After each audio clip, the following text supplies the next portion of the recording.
Welcome back to Sims Complete. I'm Matt Sims along with Phil Sims, and we're going to do a little deep dive into the New York Jets and their performance last night against the New England Patriots.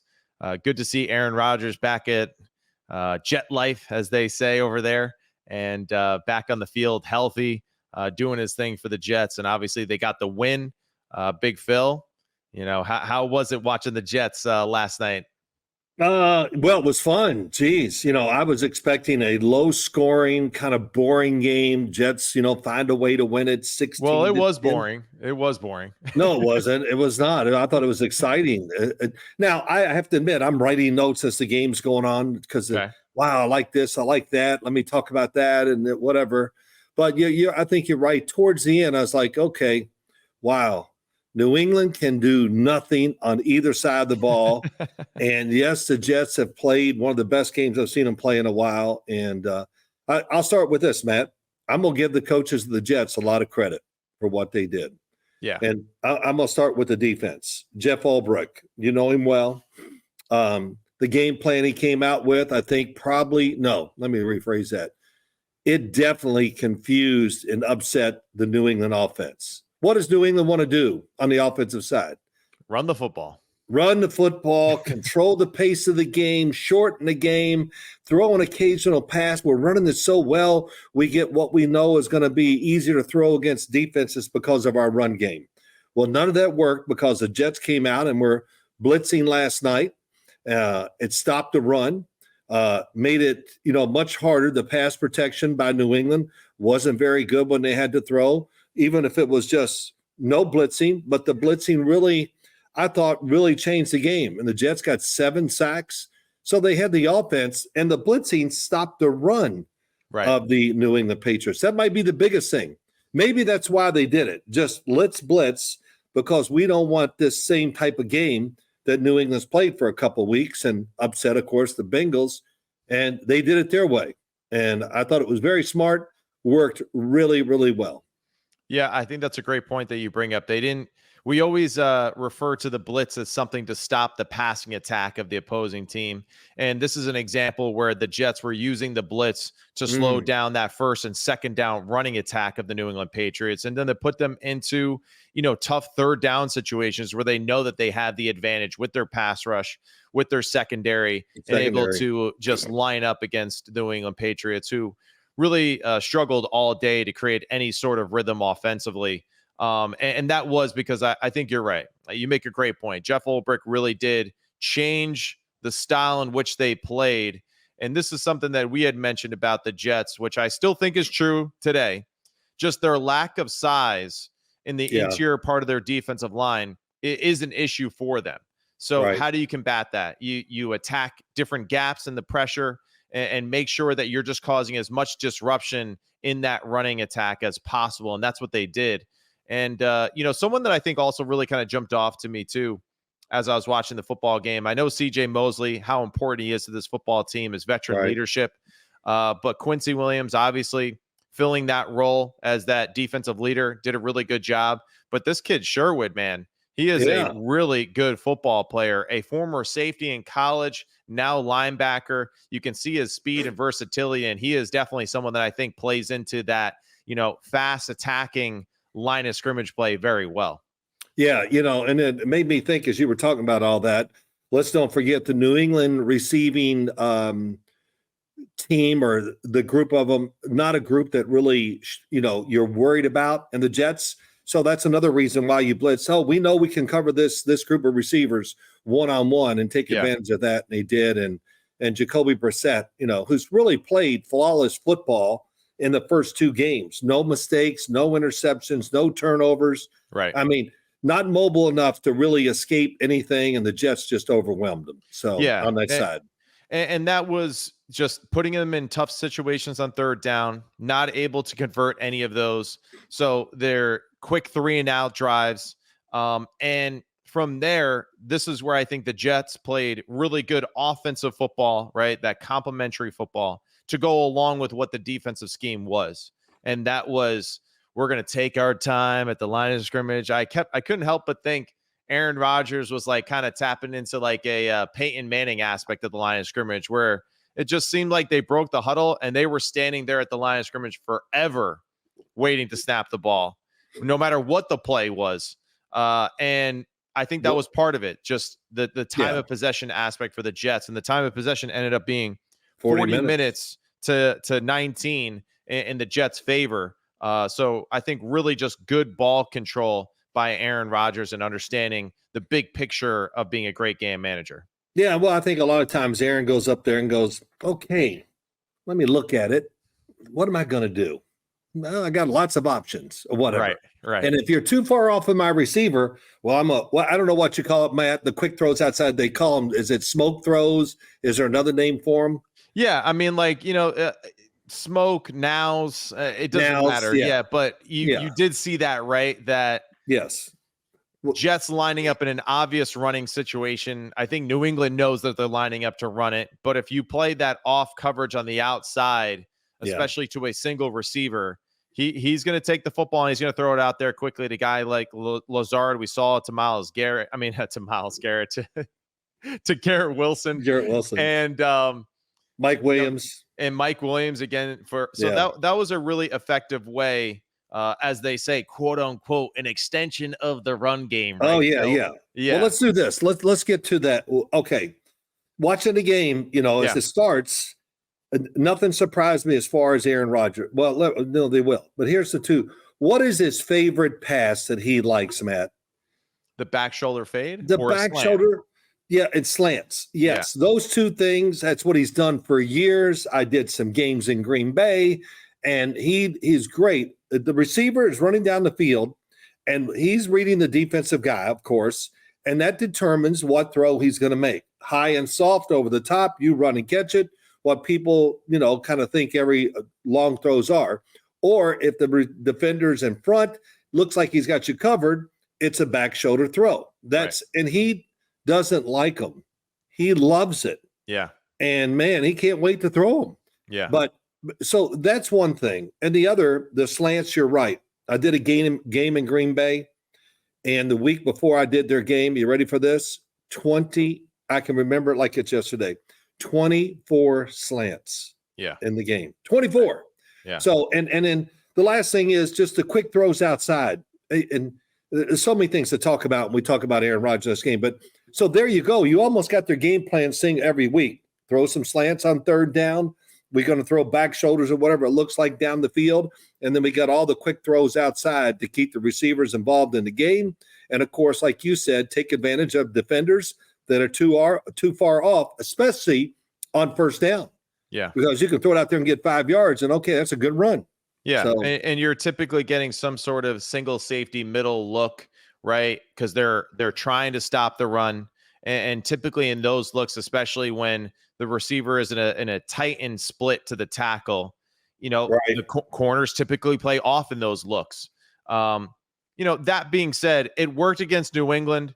I don't know if it's going to work against like the cream of the crop of the NFL as we continue to go, because I think it still kind of plays into that, do the Jets do enough to get their guys open? Even against New England, we respect their defense and their talent, but still wasn't a ton of separation receiver to defensive back throughout the football game, except for a handful of throws. So to me, still a little bit of a concern, but when you can run the ball as effectively as they did on a lot of plays and be balanced and control the line of scrimmage that way. And I bet you too, when they watch the film, they're going to be even more disappointed, because I think they were expecting bigger runs than they had. Yes, it's a recipe for success for now. I'm just still a little questionable as far as like, the explosive passing attack for them. We might not see like explosive pass attacks, but I'll just say this. It was another step forward. Do you agree with that? Yes. I mean, they look better, sharper. And we got to get into, even more of Aaron Rodgers, just what he did in last night. And I thought it was, I don't know when's the last time I saw him play a game so crisp and this well. His last year in Green Bay, it was a struggle all year long, it felt like. And just his body, the running, it looks like he's faster now than I remember him being late in his career up there in Green Bay. Mhm. And the one thing, the rehab, the Achilles, all the rehabbing you do, which we see it a lot of times in the NFL. Guys get hurt, their leg, Achilles, ACLs, whatever, and they train so hard, they actually get physically a little better, Yeah. stronger. And it really looks like Aaron Rodgers is that. His legs look bigger. I thought he was extremely quick, looked pretty fast, running with the football. And that's something I haven't seen from him in, a few years.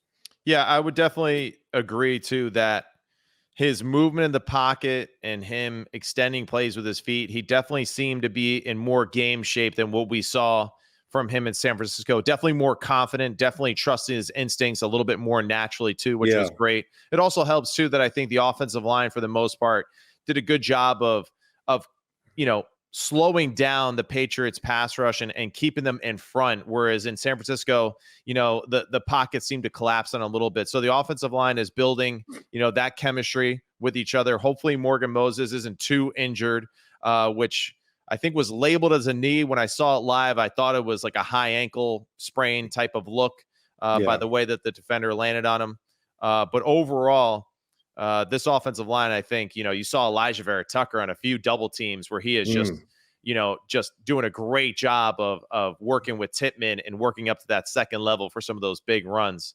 What did you think about the running back room for the New York Jets? Of course, I like it. I liked it last week against the Tennessee Titans, and I thought they were close last night Yeah. and to break and run. So I thought the running game was really, really, it was solid. It was good, but the game wasn't about the running attack last night. But I do like the 1-2 punch that they have going on down there. Yeah. And you know what? I even wrote it in my notes. These running backs. So we got two different styles, which I love. We got the fast guy, whatever, this, that. Then we got the banger. And Right. the banger's got some moves too, Alan. He really does. And as I've done all this work every week, I watch games, it's really abundantly clear to me that most teams are trying to get exactly what the Jets are doing. They're Yeah. trying to feature two running backs. And I understand why. Keep them fresh, helps longevity, maybe cuts down on injuries and all that. But it's about, man, you're the running back. It's one cut. You don't see anybody in the NFL, a good running back or any running backs, period, that do a double move or anything like that. It's one move and you got to go. Yeah. And so I like that about the Jets for sure. Yeah, and the Jets running attack, it seems like it's inside outside zone for the most part as Right. far as conceptually what they're doing. And I think, Breece, we know how talented he is with that. Braylon Allen, I love the physical aspect that he brings to it too. And we also saw, a little bit of Davis there towards the end, get a few carries and get some game experience. So expect to see all three of those backs making an impact for this backfield consistently. The two highlights really for the skill group outside of Aaron Rodgers and the running back crew was the effect of Tyler Conklin in this passing attack. That was a player that a year ago seemed to really not even be in the game plan at all. And a few boots where he gets outside, throws Conklin the ball in the flat, a few throws over the middle. He hits Conklin on the seam pass there midway through the game. And that was refreshing to see his effect in this passing attack, because I think if Conklin continues to draw attention, that alleviates that pressure too from guys like Garrett Wilson and Mike Williams, who also was making an impact too in those one-on-one situations. And we always forget too, Mike Williams, man, he is tall, he's big, he's strong, and he plays right into what you were saying with the back shoulder contested throws for Aaron Rodgers. Yeah, I'm going to get into that. First off, talking about the running backs, Braylon Allen up at Wisconsin. Yeah. I liked him. I looked at him. I said, oh, he's going to be a good, solid, maybe running back. But, I love this. But he looks actually, to me, in the uniform with the Jets, he looks better. Yeah. Bigger, better, and I see more of the talent. Yeah. And, and it does happen quite a bit with running backs to me, or even receivers. When they get in the NFL, it just seems to fit them so well. Right. And he's one of those guys. But a couple things. So you brought it up. Back shoulder throws down the field. Defenders do get to where they start trying to, defense the back shoulder because they know the Jets are going to do this a lot. Yeah. But when you got Alan Lazard, Mike Williams, and Garrett Wilson, those three, this kind of fits right into what all of them are. Right. We got size. We got Garrett Wilson, who's fast and flexible and all that, can turn and make catches. I mean, that's quite a group to do what Aaron Rodgers loves to do, and is throw those back shoulders and throw it down the field. And we saw Xavier Gibson get, I think he had maybe 1 or 2 catches, and he's just that good. Run those little choice routes on the inside slant routes, the different looks like that, just to be another spark plug to that passing attack. Right. And you see Aaron's ability to move defenders, to get people open on some of those zone looks, which I think is so important. So overall, I think the balance of the offense too, with how Nate Hackett called it and how Aaron Rodgers executed it, just that, 50-50 between run and pass. And I think that'll be continuing to be their recipe for success. Defensively for the New York Jets.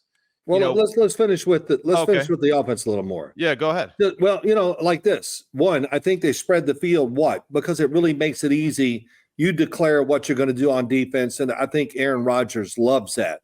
And You talked about Conklin. I think that will help him even more because it's spread the defense out there. That's just one thing. I think the other, I just want to talk, and you and I talk about this, Aaron Rodgers throwing the ball.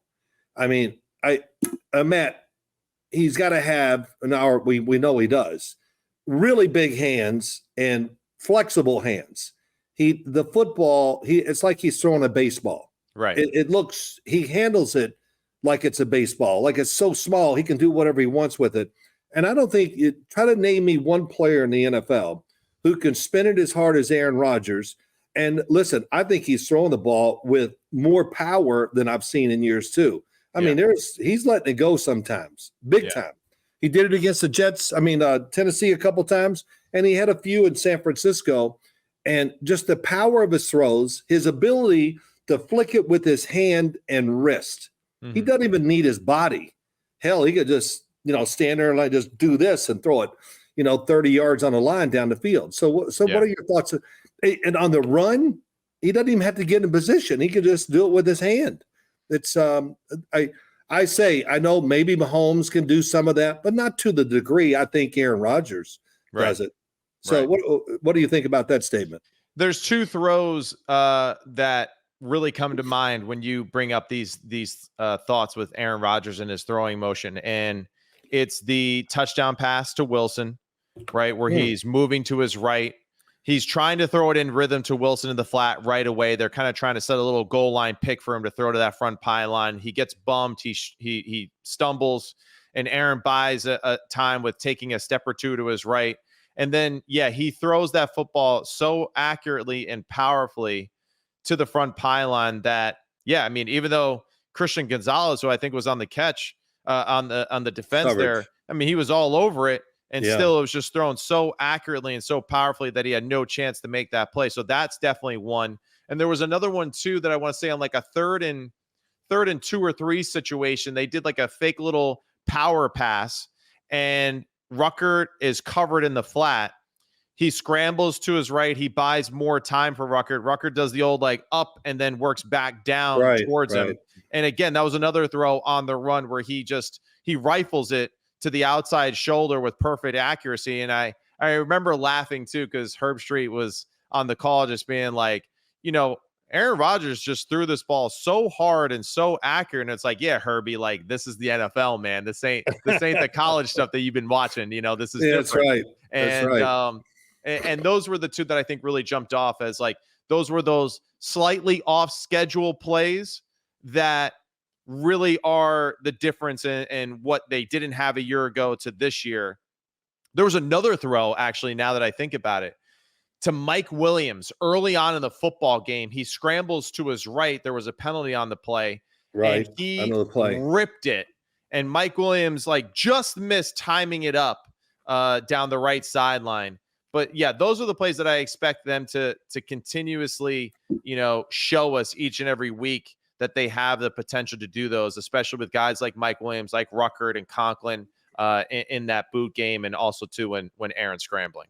Well, a couple things here. One, the spin of the ball and the power.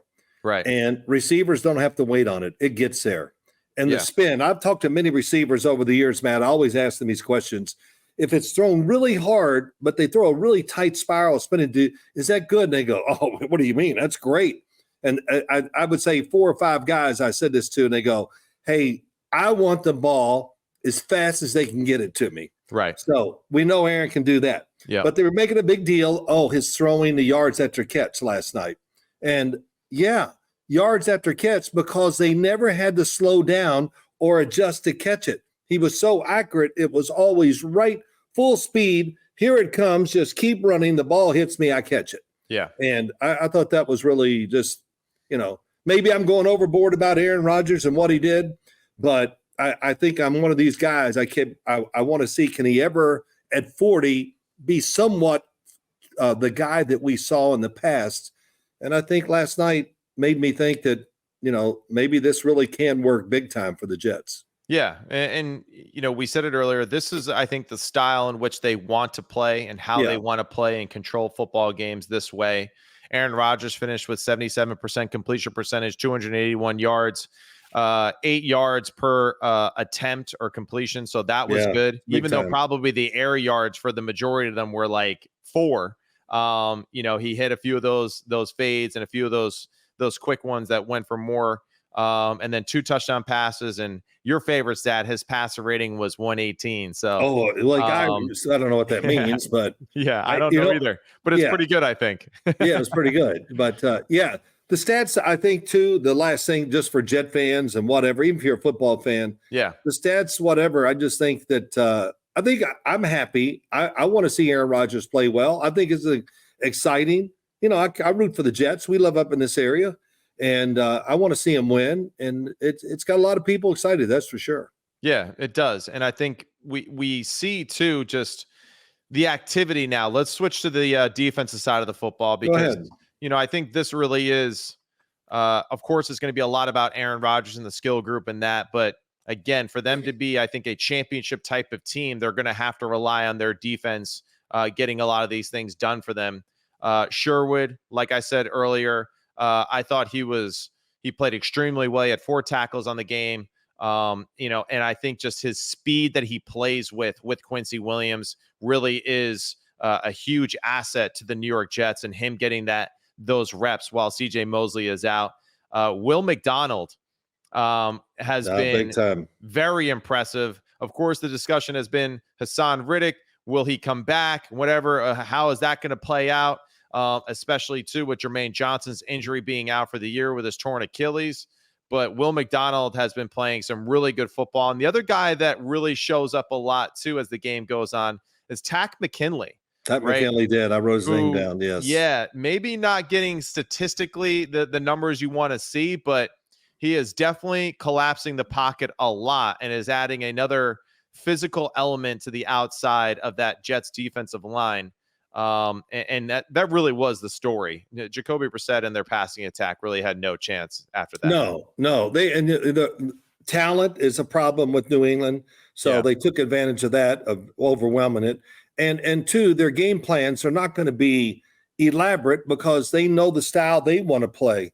So they're not going to, have all these different pass plays in because they know they want to run that damn ball right at you, control the clock, all that. And again, I think, and we always say this too, maybe not enough, coaching, to say it's not important in the NFL is the dumbest damn thing you can ever say.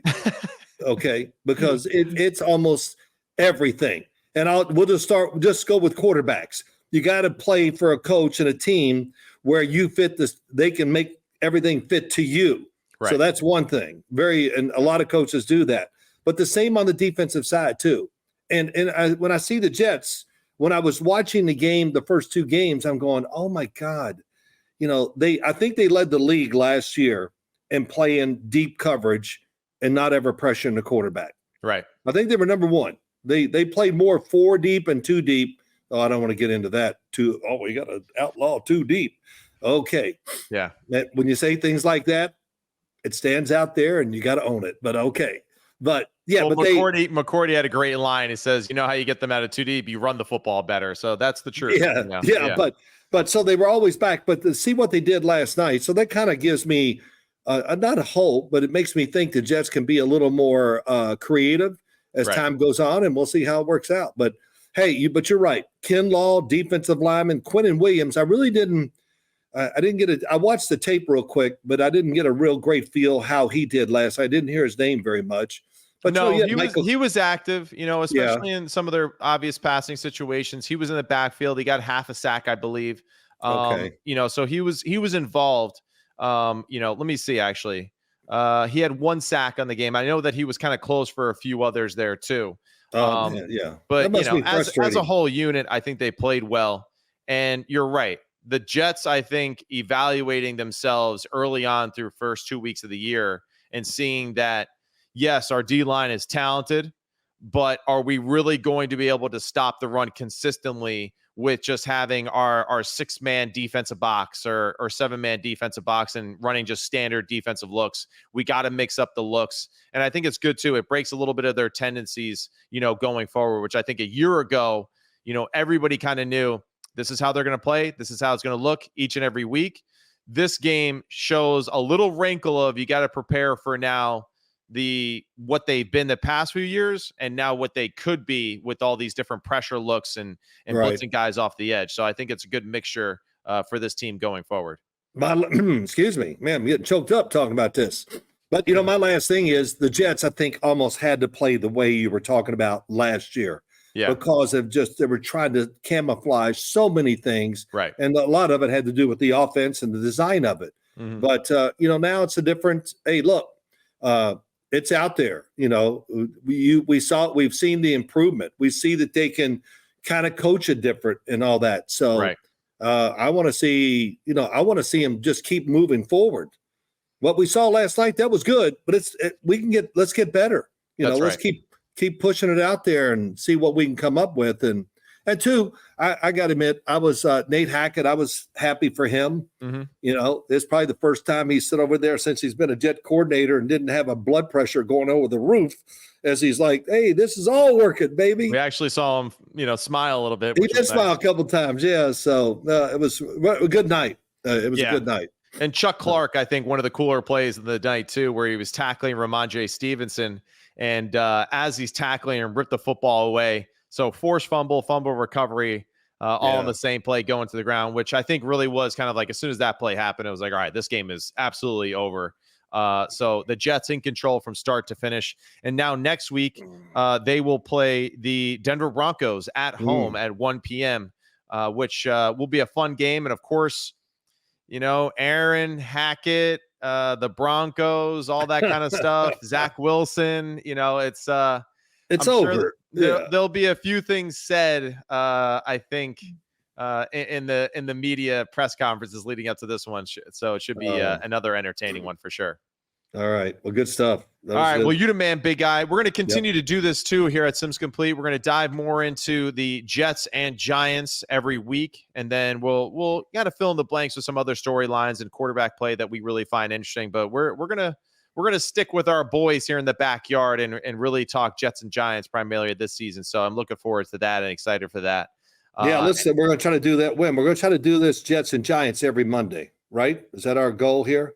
Is that our goal? You tell me. Is that the schedule it's my that goal. Works for you? Okay. Let me get up, drink some tea, eat a lot of food. Got to eat a lot of food. Sure. And then let's jump in the Jets and Giants. We'll have time to work, look at the film, and give a quick synopsis to all the fans out there. Yeah, quick quip. And for the New York Giants, all right, real quick. What? Browns, Giants this weekend. Any chance? Can they get the dub on the road? The defense needs to really play well. It's not that Cleveland's not out there just like looking like a juggernaut on offense. That's for sure. No tackles, linemen hurt.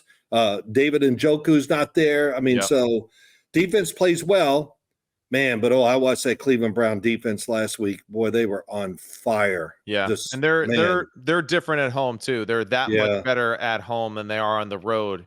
And Myles Garrett is still one of the best defensive players in the league, and that'll really be the biggest thing I think for the Giants. Can they protect Daniel Jones consistently enough, and also just formulate a few plays to get people open against a very talented secondary? We're going to see blitz. You're going to see man-to-man coverage. Yeah. And I don't, and I'll just say this, Myles Garrett, oh my gosh. Yeah. He's unbelievable. He is. And, the numbers lie all the time in football, but man, they really lie for him. I mean, I saw him rush the passer. The pass is completed, and he chased the wide receiver down the field for 50 yards and if he was going to catch him, I think it was going to be, he was going to take some anger out on him. Yeah. But he didn't quite get there before somebody else beat him to the tackle. But I was like, oh my gosh, he looks bigger, faster, and more explosive than I've seen him in years, and so that's saying a lot, but I really feel confident in saying that. That's how impressive he's been. All right, now here, real quick, pick the game. Who do you got? Well, I don't want to pick it. What? Yeah. Well, I think you said it right. It's going to be really hard for the Giants to go down there and do this, but if they do it, they got to make it tough on Cleveland's offense. They got to make it really hard on Deshaun Watson. And the other big thing is the receiving core. You're going up against a lot of really big-time athletes on that defensive side. Defensive front's good, but the linebackers, that secondary, they can all run, and they're all ferocious. Yeah. They're not afraid of being over aggressive and getting beat deep. They go, yeah. And of course, when Jim Schwartz is your coordinator, that's how he is too. That's right. Works out pretty well. All right. Well, that's all we got for Sims Complete. Like and subscribe wherever your podcasts are available. Check us out on YouTube at Believe and also at Sims Complete on the YouTube channels. And then we'll be back next week, Monday, according to Phil, to break down the Giants game against the Cleveland Browns. To all the New York fans out there, go Jets, go Giants, and we will see you again next time. See ya.